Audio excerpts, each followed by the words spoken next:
अखंडवाणी है। अब आप शेखर त्रिपाठी से समाचार सुनिए।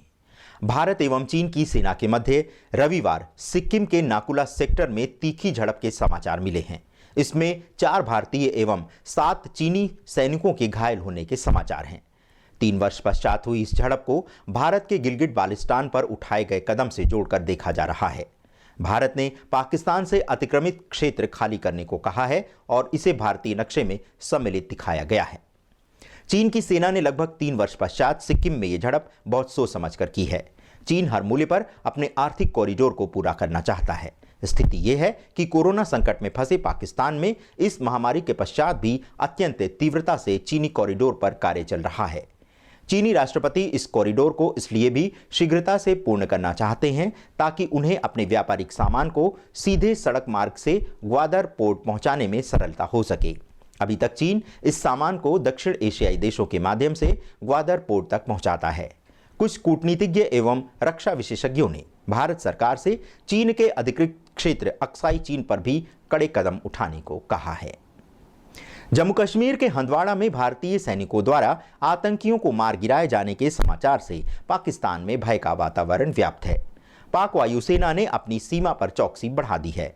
2 मई को हुई आतंकी एवं सेना की मुठभेड़ में कर्नल आशुतोष शर्मा समेत 5 भारतीय जवान शहीद हुए हैं।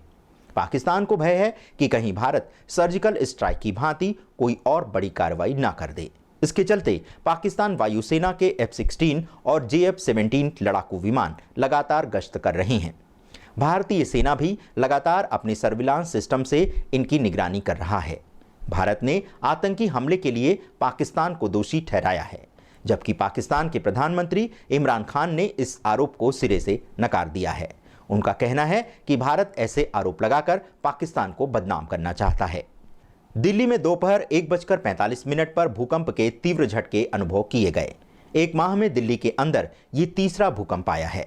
राष्ट्रीय भूकंप केंद्र के अनुसार रविवार के भूकंप की तीव्रता तो कम थी, लेकिन ये धरती के 5 किलोमीटर भीतर था। जैसा कि 12 और 13 अप्रैल को अनुभव किए गए क्रमशः 3.5 एवं 2.7 की तीव्रता के झटकों के केंद्र भी इसी स्थान और इसके आसपास के क्षेत्र में दर्ज किए गए थे। 5 भूकंपीय क्षेत्रों में से दिल्ली चौथे क्षेत्र में आता है। भूकंप के पश्चात अचानक मौसम बदल गया एवं पूरे देश में आंधी तूफान चलने लगा। हरिद्वार में दिन में ही अंधेरा छा गया, जिसका समाचार हम आपको सजीव प्रसारण के माध्यम से दे चुके हैं। 17 मई पर सारे देश का ध्यान पीएम मोदी पर केंद्रित हो गया है। सबको प्रतीक्षा इस बात की है कि अब केंद्र सरकार लॉकडाउन को बढ़ाती है या फिर कुछ नियमों में छूट देकर इसे और आगे बढ़ा सकती है। इसी के साथ साथ स्थान स्थान पर फंसे यात्रियों के लिए रेल चलाने की योजना पर भी रेलवे गंभीरता से विचार कर रहा है। रेलवे की योजना है कि कोरोना के नियंत्रण में होने तक मात्र पानी ही यात्रियों को दिया जाए, भोजन नहीं।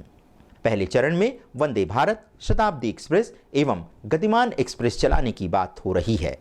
इस बीच लॉकडाउन चलने तक रेलवे ने यात्रियों से पटरियों के रास्ते चलकर घर ना पहुंचने की अपील की है।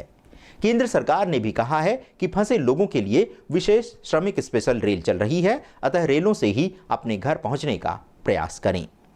केंद्रीय स्वास्थ्य मंत्रालय की वेबसाइट के अनुसार देश में कोरोना संक्रमितों की संख्या अब 62,939 हो गई है, जिसमें से 19,357 लोगों को चिकित्सा के पश्चात अस्पताल से डिस्चार्ज किया जा चुका है।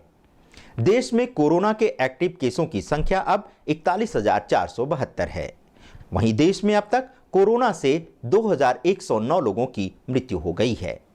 केंद्रीय स्वास्थ्य मंत्री डॉक्टर हर्षवर्धन ने कहा है कि पिछले 3 दिन का हमारा डबलिंग रेट 12 दिन का है। हमारा रिकवरी रेट देश में 30% के ऊपर पहुंच गया है। 60,000 में से लगभग 20,000 रोगी ठीक होकर घर जा चुके हैं।